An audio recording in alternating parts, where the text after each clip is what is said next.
Yeah, I believe once you create a new business, marketing it's absolutely critical. How you get your product out there, because like you rightly mentioned, you can't hide it. I mean, there are different kinds of businesses. Some of them, of course, depending on what you do, it can inform your approach to marketing, your approach to branding.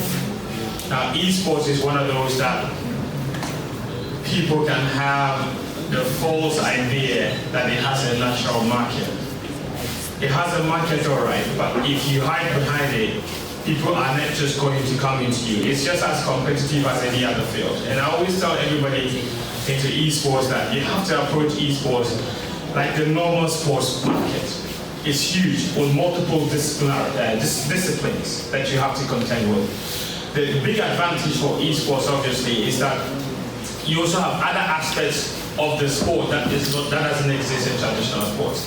So once you create the business, you have a name, you have everything, it's time for you to do marketing and branding. And I think one thing that most people don't take seriously is brand identity and brand personality. These two things are very important. You have to be known for something. So if you are the one that is, you're into product development, you're not the only one into product development, or you run the studio, you're not the only one who runs a studio. What makes your studio different? What makes your studio stand out? What does your studio, what kind of personality does it ooze?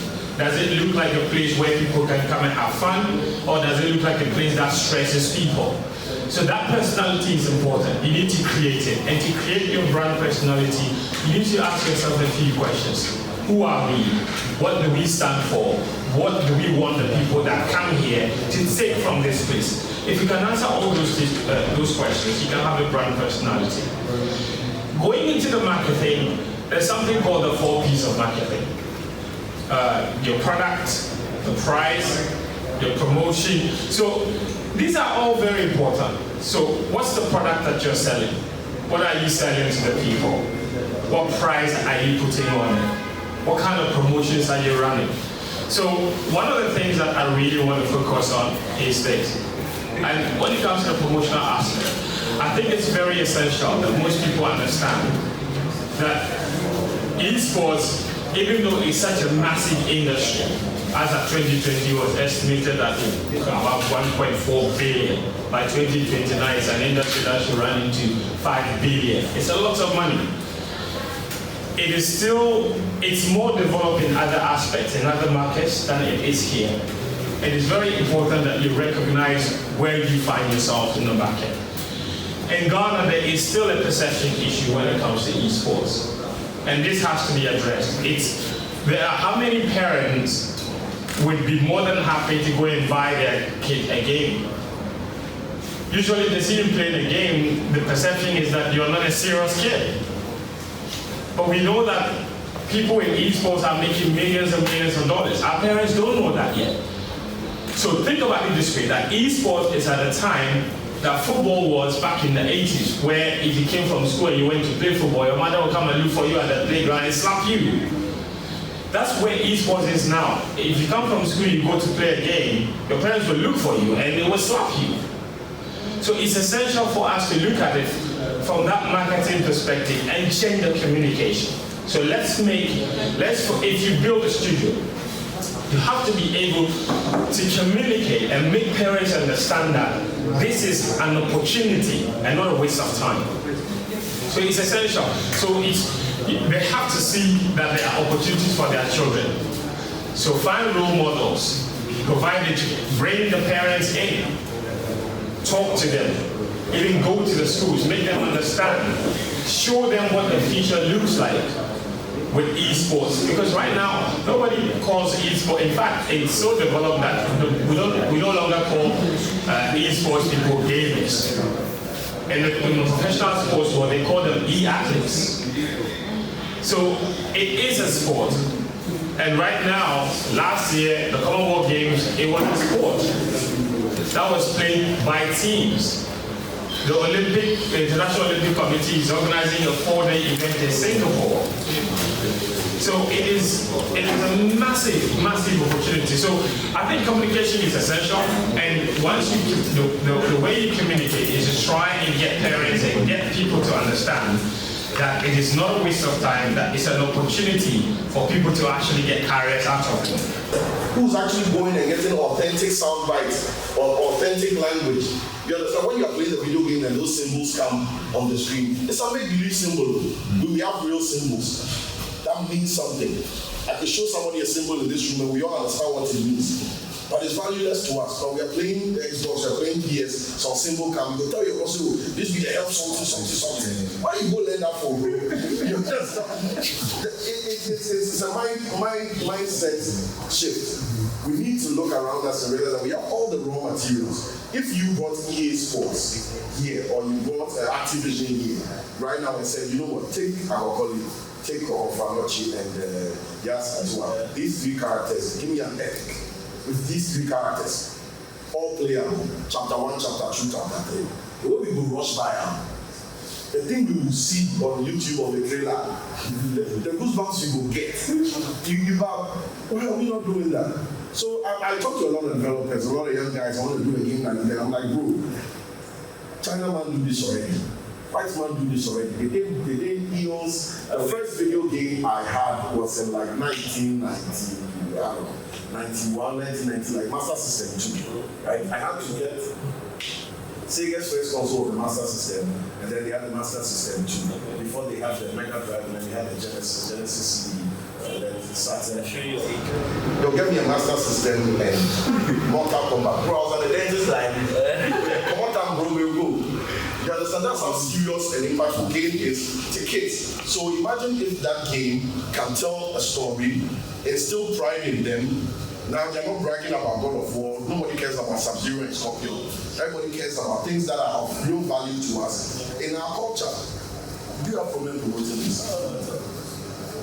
You would have problem promoting this, but it's because the concepts within which we base our hard work are foreign, right? If you take Forza, and you make a game like Forza about Accra, sure, it will look like Accra, you can get all the skins, you can get all the models done, but it's not realistic to the psyche of the Ghanaian. Connection is not there, because I know Ghana road will be nonsense. So if I'm going to play a game about Ghana roads, bro, I'm for the fire 200 just keep crossing. That for me the difficulty is to look here and see how best we can take our authentic stories, our authentic shared experiences, and actually activate them as video games. Not the tennis, there's another game you have forgotten that you play, you keep swinging forever. How is that different from just killing? It's not golf, it's another thing. I do squash there. How is that different from just killing? I won't just kill where they put the tie there, you have to throw the hook when boys do what they will show for you. How different is that? Can we not replicate that in esports? That frustration you feel when they knock your cocoa, you don't go feel later until you talk. You understand? Like, so I feel like we have these authentic games, and the name is esports. So it's still the same sport. It's just electronic. It's e-games. It's still the same game. It's just electronics. We don't have to make it foreign to make it. You will have a better understanding of that thing than anybody else. If you go bring Activision or EA right now to do that epic I spoke about, the first thing they are going to do is recruit resource people. Local people. Do you understand the character? Give us an insight. Then you speak the sense you have. You take all of them to go and do a sell to you. So you have the gem. You are just not activating. The first thing you will do is that you will put out an ad. Are there any game developers in Ghana? We are trying to create a conference. How do you think you will communicate? Then you will give them all the gist again, and they will do for you. So for me, if you have the muscle and you can take on EA and Activision and Namco and the rest, no problem. But if we are really in startup phase and Africa's esports landscape is the way we are saying it is, and we are now trying to find investment and amplification and impact and all that, nothing is going to be more attractive to an investor than something unique. There was no competition. Now the consoles and the games and Steam gaming and all this challenge, I don't even need cartridge. Bro, you used to need to carry the cartridge to go and play. Now you have Steam, you have broadband. Just subscribe to the game you want to play. The landscape is changing. If you, a Ghanaian developer, wanted to host that game for people to play, would you be able to afford the kind of bandwidth it needs to upscale to, let's say, 1,000 users simultaneously on a Friday night? If you were hosting your game, do you have the computing power to have 1,000 players on the same Friday night? The whole house will bang. Your server you go eat up for that. So we need to think ahead and be like, okay, I can start the race, but will I be able to end the race? That's why we need collaboration. So if I go away at tired, then you enter. Before you know, we reach. But what I've seen, which I think is a problem, again, my opinion, is that we have so many small silos of developers. This guy did do that, this guy did do that, this guy did do that. And shared effort.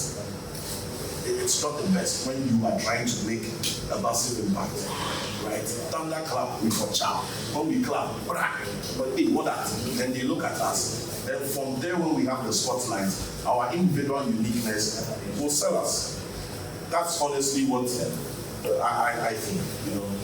Good morning, ladies and gentlemen. This is Giiks Gaming City of the Brew Show, and I'm here with one of the best musicians we've produced in the last 20, 30 years, Serial. But today we're not talking about music at all. And we're not talking about film either, because the last time I saw was last night international film festival. Today we're talking about gaming, and we're here at the AUEsports Connect Engage at Toyota Ghana, and he was one of the speakers for the first session, and you should have been here to listen to the wonderful insight he had. But Serial, the thing I think most about you saying that we could have a chance of making an impact in the gaming sector or esports sector ourselves is if we collaborate. Yes. Can you elaborate on that for us? I think basically we have a lot of good skill sets, but it's too spread out in silos with multiple people trying to do the same thing. So if we came together to do things in unison, there will be less cost, there will be more productivity, and then we'll get the best of each element that we need. And then if we even needed to raise funds for anything external, having 100 people contribute to something as compared to 10 people is definitely different. So I just feel like where we are now, we are at the formative stages, and we need all hands on deck to get us where we need to. Then after, when we actually have a thriving Ghanaian or African esports industry, then we can allow the small silos to exist. Exactly.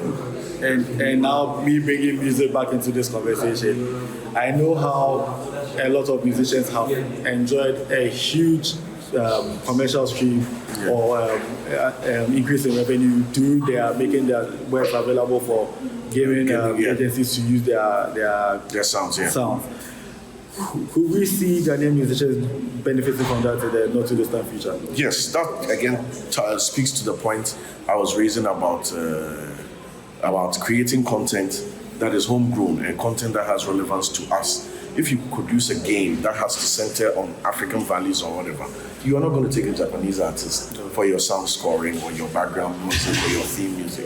It's going to be here. So automatically, by virtue of the kind of content we create, the support system that's needed around it will emerge. So instead of your quote-unquote upcoming underground artist to be struggling to go and compete with a Sarkodie or a Shatawale, he has an actual platform where he can even embed his sound in a game and earn revenue.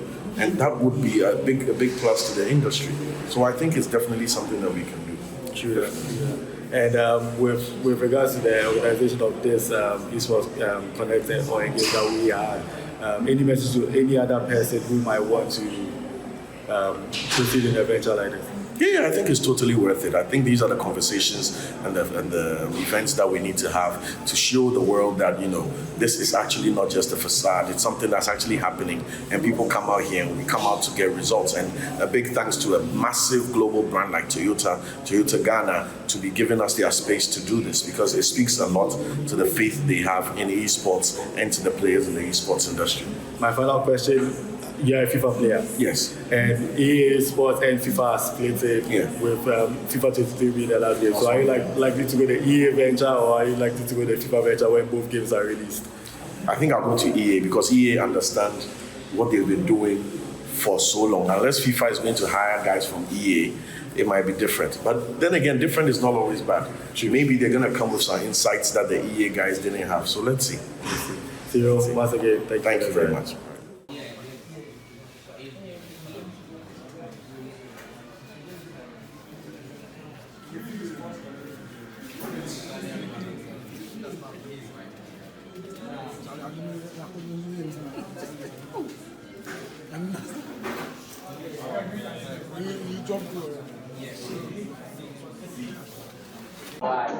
Hi, good afternoon, ladies and gentlemen. Once again, this is Giiks Gaming City of the Brew Show, and we're here at the Toyota Center in Legon, and I'm here with Yuba. Yuba, how are you doing? I'm good. Yes. He is a member of GGC. GGC stands for the Giiks Gaming City. Giiks Gaming City. Yes, thank God, because I had a completely different meaning for the acronym, and he corrected me off air. Literally, that's what we wanted to, but we couldn't get a registration. What's the name? License approval. Yeah. So for those of you who thought it was something along the lines of Ghana Gaming Community, no, it's but we are here at the ESports Connect. So African Union ESports Connect on Africa Day, African Union Day, 25th May. And how did you find the program? For me, it's been great. We need more of these, like to educate ourselves and people who don't have any idea about this kind of, the world of esports, or even in gaming in general, or where gaming, the opportunity gaming has to offer to us and where it's going. So I think it's a great initiative, and I hope a lot of people in the field, like in the industry, will be doing more of these. Now, as a member of the GGC, I'm sure you've been at various platforms or on various platforms where people have tried pushing this. How does this one rank up to the others? Based on like event like this. Based on engagement, based on continuing to promote the message, based on creating awareness. So for me, I can say this is my first conference I've attended. Most of the conference or any educative thing are related to esports. It's a pre-event that is being done outside that I watch online. Okay. For Africa or in Ghana, this is my first event. I think the one I had once that was done some years back. That was done by MTN. Yeah, I didn't go, but yeah, I heard it was great. Yeah, so for me being there first now, like this is the first time me coming there, and some of the things that the host was. The panelists talked about very, very educational, and some of them are things that I feel like that's the way, that's the way for us to go. We need to collaborate, we need to support people who are doing well, people who are actually spending their time instead of going to look for money, the ordinary money that everybody look for, regular job, go for your 9 to 5 job to get paid.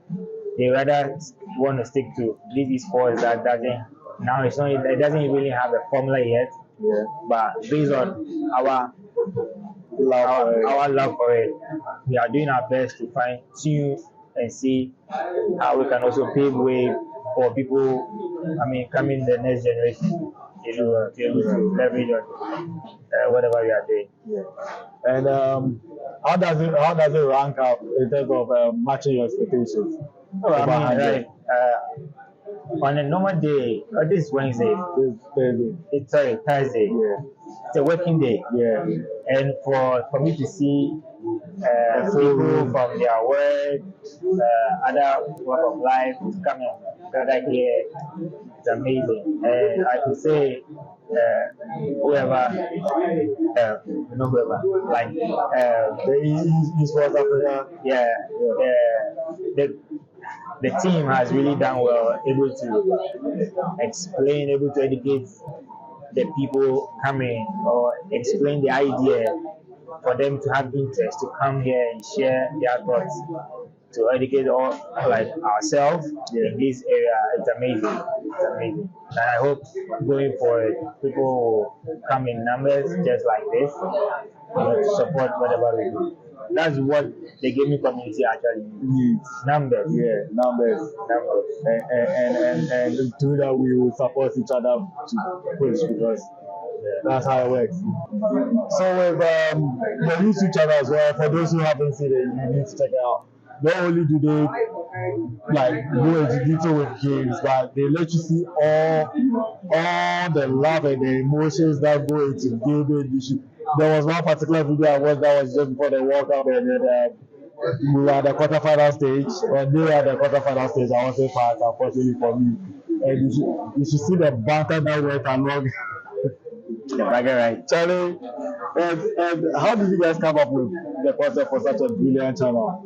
So yeah, as part of mainly what we do is we organize video tournaments. We organize video tournaments, video game tournaments, and then also we create content. So me as a gamer and coming from a media background, I used to work with a TV station called Biasat One, and then also Kwese TV, which was a sports channel. So me coming from a media background and very passionate about gaming, I felt like there wasn't anything when we were playing like this. There wasn't any tournament. We just play in our homes, our corner, and then that's it. Yeah. And I felt like, okay, then why don't we do a tournament? Like, it felt so huge in my head, like the goosebumps or trying to do an event. I felt like, yeah, this is it, until I started doing research. Now, how do we do it? In my mind, it wasn't just about people coming and just do tournaments and that's it. We want to capture the moment, let people also see whatever happened there. If you probably don't have the opportunity to be there, to have a record of whatever happens there. Yeah. So that might probably compel you to want to attend the next one. Yes. So I did my research online, and I came to find out that esports is actually huge. So then it wasn't called like esports; it was called called cyber gaming competition. Cyber gaming competition. It was online or something. Or electronic gaming competition. And later came to find out that it's called even esports, and it was so huge out there. So from there, even though we friends we're doing small competition among ourselves, I felt like no, we need to do an international one, like a national event. And I found out that at that time, one of the biggest or prestigious tournaments in the world for esports was called World Cyber Game. The World Cyber Game. Then it was one of the best. They do every year in these different countries. So I actually wrote to them and showed my interest of Ghana being part of the event. But it doesn't come cheap. You need to pay for a royalty that can make you become part of them. And the protocol to become part of it is so easy to do, and the money involved. So now there comes sponsorship. We run a lot of the companies you could imagine. The only company that responded to us was Famo. They responded to us, but that was after the event has been done. They responded to us that okay, they'll be interested in the next year event. At that time, me and my team have actually given up on actually doing that particular event. So we went on the drawing board saying that instead of relying on sponsors, we should rather save money and do it in our own small way. And based on that, hopefully sponsors can actually have a picture like actual vivid, and this is what we do as well, and then they'll come on board. So yeah, that's how come GGC actually started. So how can people follow GGC? Handles is GGC channel. That's to all social media: TikTok, Twitter, Instagram, Discord, Twitch, and then YouTube. Yeah. And your handles? Personally, I don't know what to say. My personal, I only have one, is Instagram. Instagram is the only place that I have my personal. And then YouTube is iCraft. That one is another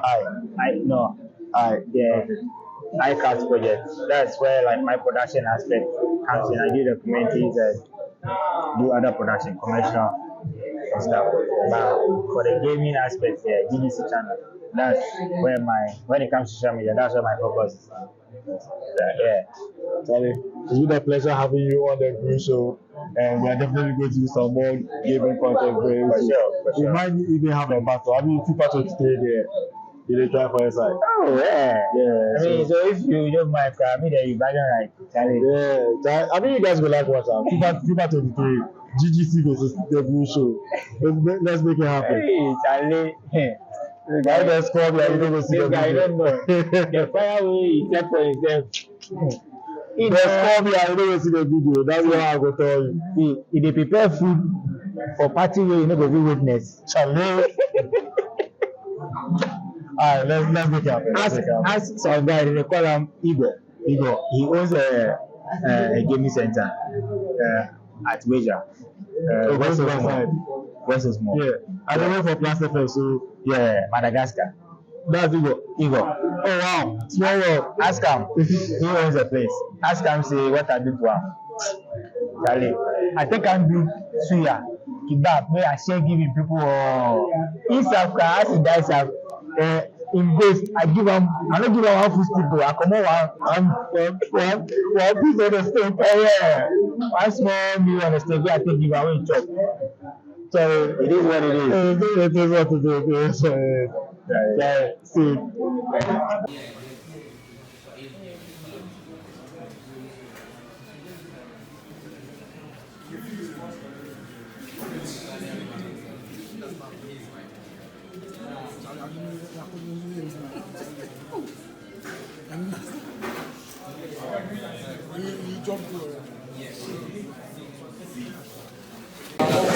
So I have attended a very successful AUEsports Connect Engage event at Toyota Ghana, and I'm here with the person whose brainchild the was, Kobby Donkoh. Kobby, how are you doing? I'm great.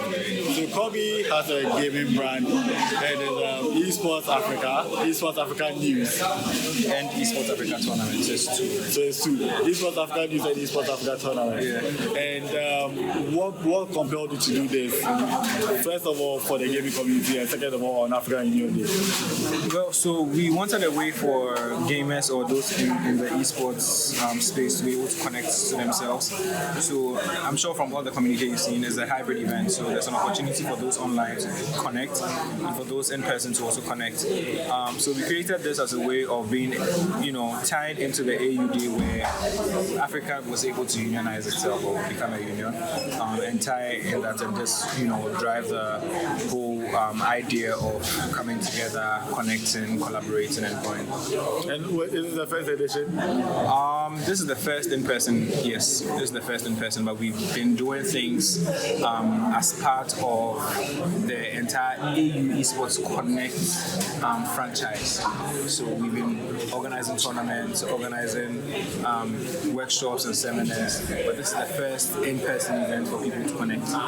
And for somebody who came in, it was a very well-attended one, and I thank God that you mentioned it was in person. Today being a Thursday, I wasn't really sure what kind of crowd we would have got. It was a full house, and you should have seen the panel.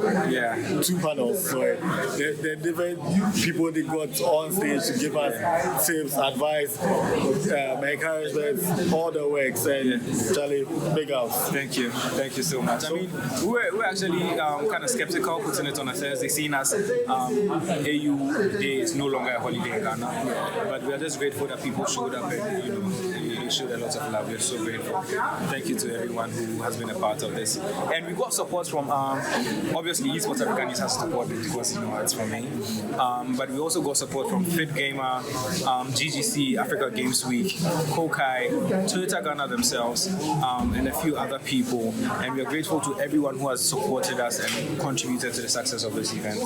That's right. And how can people find you? So on social media, ESports Africa News for Twitter, Instagram, Facebook, every platform. ESports Africa Tournament again for every other platform. Instagram, Twitter, Facebook, LinkedIn. Personally, if you want to follow me on LinkedIn, it's Jefter Kobby Donkoh. Jefter Jefter Donkoh Donkoh. You can connect if you have any partnerships, if you have anything for us. We are definitely down to connect and collaborate. Kobby, once again, thank you for your time. Thank you so much for having me. More of the same, please. Sure, we'll try and do that. Thank you. Thank you. Guys, this is just Brew of the Brew Show. You can find the Brew Show on Facebook, Twitter, LinkedIn, Instagram, and of course on YouTube. You can find James Brew on Facebook, Twitter, LinkedIn, and on Instagram. Yeah. Bye.